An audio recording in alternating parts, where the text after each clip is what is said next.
Rumah kontrakan paling sepi di ujung gang. Jam berhenti pukul 02,17 dan sosok anak tanpa mata. Selamat datang kembali di koridor sunyi, tempat di mana kisah tidak hanya didengar, tetapi dirasakan. Tempat sunyi menjadi saksi bahwa tidak semua yang hilang ingin ditemukan, dan tidak semua yang ditemukan ingin dilepaskan.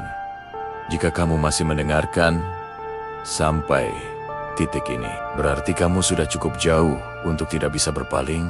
Maka dengarkan baik-baik, karena apa yang kualami setelah malam itu jauh lebih buruk daripada apapun yang terjadi di rumah kontrakan tersebut. Setelah kejadian pingsan di depan rumah itu, aku mencoba meyakinkan diriku bahwa semua hanyalah kelelahan, tekanan hidup, dan sugesti dari cerita warga. Dokter bilang aku mengalami dehidrasi dan shock ringan, tidak ada luka, tidak ada tanda kekerasan. Hanya detak jantungku yang tidak stabil setiap kali jarum jam mendekati. Jam 2:17, aku pulang ke rumah baru dengan keyakinan bahwa tempat baru berarti awal baru. Tapi sejak hari pertama, aku merasa ada yang ikut pindah bersamaku. Bukan barang, bukan kenangan, melainkan kehadiran yang tidak kasat mata. Malam pertama aku sengaja tidak tidur, menyalakan semua lampu, menaruh jam dinding di ruang tamu sebagai pengingat bahwa aku masih mengendalikan waktu. Detik demi detik berlalu hingga tanpa kusadari, udara di rumah menjadi lembab dan dingin. Jam berdetak melambat, dan tepat di saat jarumnya menyentuh 02,17, bunyi detak itu berhenti seperti dicekik.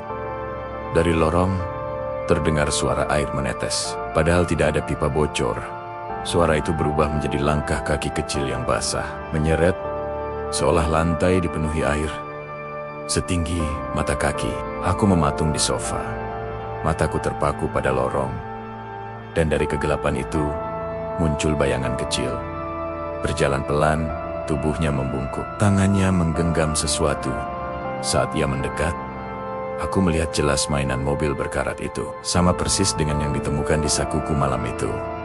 Anak itu berhenti, beberapa langkah dariku, mengangkat wajahnya.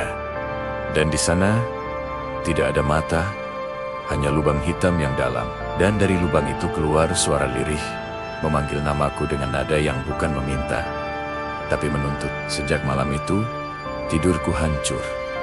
Setiap kali terlelap, aku bermimpi tenggelam. Di dalam rumah yang sama, air naik perlahan dinding, berubah menjadi lorong panjang. Dan di ujungnya, berdiri keluarga itu menatapku, seolah aku adalah bagian yang hilang dari cerita mereka.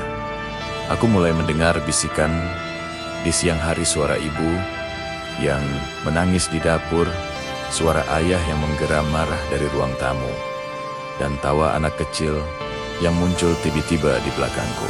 Aku mulai takut bercermin, karena kadang bayanganku terlambat bergerak. Dan di balik pantulan itu, aku melihat lorong gelap yang seharusnya tidak ada di rumah baruku. Aku mencoba meminta bantuan, mendatangi seorang ustaz yang dikenal warga, menceritakan semuanya tanpa menyebut rumah itu secara detail. Wajahnya berubah serius. Dia bertanya, satu hal yang membuat darahku dingin. Apakah aku pernah mengambil sesuatu dari rumah itu? Aku teringat mainan mobil itu. Aku bilang aku tidak sengaja membawanya. Ustadz itu menghela napas panjang dan berkata bahwa tidak semua benda ingin berpindah. Beberapa hanya mencari tangan baru untuk diikuti. Malam itu dia datang ke rumahku, membaca doa, menabur air, dan menyuruhku membuang mainan itu ke sungai yang mengalir.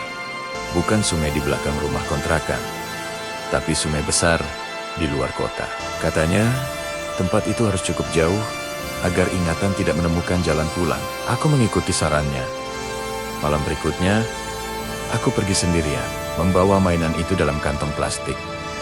Jalanan sepi, kabut turun, dan setiap langkah terasa berat seperti ada yang menahan kakiku dari belakang. Saat aku sampai di tepi sungai dan membuka kantong itu, bau apek bercampur lumpur menyergap hidungku. Mainan itu terasa lebih berat dari seharusnya. Dan saat kulempar ke sungai, aku mendengar suara jeritan anak kecil yang panjang air sungai beriak keras. Dan dari dalam air muncul tangan kecil yang mencoba meraih udara sebelum tenggelam kembali. Aku pikir itu akhir. Aku pulang dengan tubuh gemetar. Malam itu aku tidur. Untuk pertama kalinya. Tanpa mimpi. Tapi ketenangan itu hanya bertahan 3 hari. Malam keempat, jam dinding kembali berhenti di 02,17. Tapi kali ini, aku tidak mendengar langkah kaki. Melainkan ketukan pelan di pintu. Teratur. Seperti orang yang sudah lama menunggu. Aku membuka pintu perlahan. Dan di sana, berdiri ibu itu. Wajahnya lebih jelas dari sebelumnya. Matanya kosong, kulitnya pucat kebiruan, rambutnya basah menempel di pipi. Dia tersenyum tipis dan berkata bahwa sungai bukan tempat pulang. Rumah itu yang menunggu, lorong itu yang memanggil, dan aku yang sudah melihat terlalu banyak. Setelah malam itu, rumah baruku mulai berubah lorong, muncul di tempat yang sebelumnya dinding pintu. Kamar berpindah posisi, dan setiap jam 2:17, air merembes dari lantai, meski cuaca cerah. Aku mulai kehilangan rasa waktu siang dan malam, terasa sama jam. Sering berhenti, dan suara langkah kaki kecil kini terdengar. Bahkan saat aku terjaga penuh, aku sadar satu hal yang tidak pernah kukatakan pada siapapun. Malam sebelum keluarga itu tenggelam bertahun-tahun lalu, ayahku pernah tinggal sementara di rumah yang sama. Dan dia adalah salah satu warga yang mendengar teriakan minta tolong, tapi memilih tidak keluar karena takut arus sungai. Cerita itu baru ku ketahui dari ibuku setelah semuanya terjadi. Dan mungkin itulah sebabnya rumah itu memilihku, bukan sebagai korban, tapi sebagai pengganti. Seseorang untuk mengingat, seseorang untuk tinggal, dan seseorang untuk memastikan kisah itu tidak pernah benar-benar selesai. Sekarang, aku tidak lagi mencoba melarikan diri. Setiap jam 2:17, aku duduk di ruang tamu, menatap lorong yang kini permanen ada di rumahku, menunggu suara langkah kaki kecil mendekat. Karena aku tahu suatu malam, aku akan berdiri di ujung lorong itu, basah, diam, dan menunggu orang berikutnya masuk ke koridor sunyi. Mungkin orang itu adalah kamu. Kamu masih bertahan sampai titik ini. Berarti cerita ini sudah menemukan pendengarnya. Dan seperti semua kisah yang tidak pernah selesai, akhir bukanlah penutup, melainkan pintu lain yang perlahan terbuka. Aku tidak lagi menghitung hari sejak lorong itu muncul permanen di rumahku. Aku hanya menghitung berapa kali jam berhenti di jam 2:17. Karena setiap kali itu terjadi, aku merasa sebagian dari diriku tertinggal di sana, di ujung lorong yang selalu basah dan dingin. Tempat langkah kaki kecil kini terdengar jelas.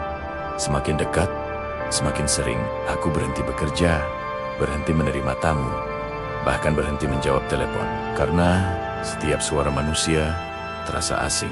Seolah aku sudah berada di sisi lain dari kehidupan yang kukenal. Rumah ini bukan lagi tempat tinggal, melainkan perpanjangan dari rumah kontrakan tua itu. Dindingnya sama lembabnya, udaranya sama beratnya, dan lorongnya terus memanjang setiap malam, seakan sedang menunggu cukup panjang untuk menelanku sepenuhnya. Suatu malam, tanpa hujan, tanpa angin, air mulai naik dari lantai seperti sebelumnya. Tapi kali ini tidak dingin, melainkan hangat, berbau lumpur dan besi. Aku berdiri di ruang tamu dan melihat sosok keluarga itu muncul satu persatu. Dari lorong ayah dengan wajah keras dan mata kosong ibu dengan senyum. Retak yang selalu terlihat seperti ingin menangis. Dan anak kecil itu berjalan paling depan tubuhnya. Kini lebih tinggi, seolah waktu tetap berjalan untuknya. Meski mati, lubang hitam di wajahnya mengeluarkan suara air yang mengalir pelan. Mereka tidak berbicara, tidak perlu, karena aku sudah tahu maksud kedatangan mereka. Jam dinding berdentang keras, lalu berhenti. 02:07, dan lorong itu menyala redup seperti dipanggil. Ibu itu mengangguk perlahan. Ayah berdiri di samping lorong seperti penjaga pintu. Dan anak itu menoleh padaku sambil mengulurkan tangan. Di tangannya kini ada jam dinding kecil berkarat. Jarumnya patah di angka yang sama. Aku mencoba melangkah mundur, tapi kakiku berat, seolah lantai mencengkram. Dan saat itu aku mengerti bahwa aku tidak pernah benar-benar diizinkan pergi, sejak malam pertama aku masuk ke rumah kontrakan itu. Dalam kepalaku terlintas semua suara teriakan yang tidak ditolong. Semua pintu yang tidak dibuka, semua lampu yang dibiarkan mati oleh orang-orang yang memilih selamat sendiri. Dan aku menyadari, satu hal yang paling mengerikan rumah itu, tidak membunuh siapapun.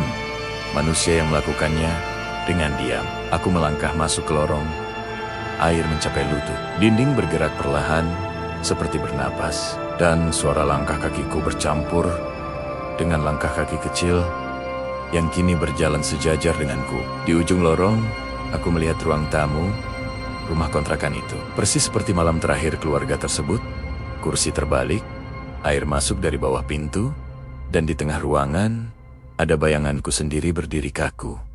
Matanya kosong, wajahnya pucat, menatapku tanpa berkedip. Anak itu menunjuk ke arah bayangan itu, dan aku tahu, itu adalah posisiku sekarang. Penjaga baru, saksi yang tidak akan pernah bisa meninggalkan lorong. Saat aku berbalik, rumahku sudah tidak ada.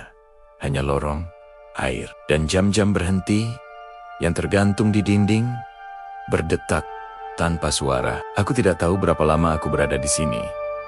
Waktu tidak bergerak di koridor sunyi. Tapi aku tahu, cerita ini akan terus berjalan. Karena suatu hari nanti, seseorang akan menemukan rumah kontrakan murah di ujung gang, menganggap sepi sebagai anugerah. Dan saat jam berhenti di 02,17, mereka akan mendengar langkah kaki kecil. Dan jika kamu suatu malam mendengar jam di rumahmu berhenti tanpa alasan, jangan menoleh ke lorong, jangan jawab bisikan yang memanggil namamu, karena bisa jadi aku sedang berdiri di sana. Sekarang basah. Dia menunggu kamu masuk, dan cerita ini berpindah tangan seperti semua kisah di koridor sunyi yang tidak pernah benar-benar selesai.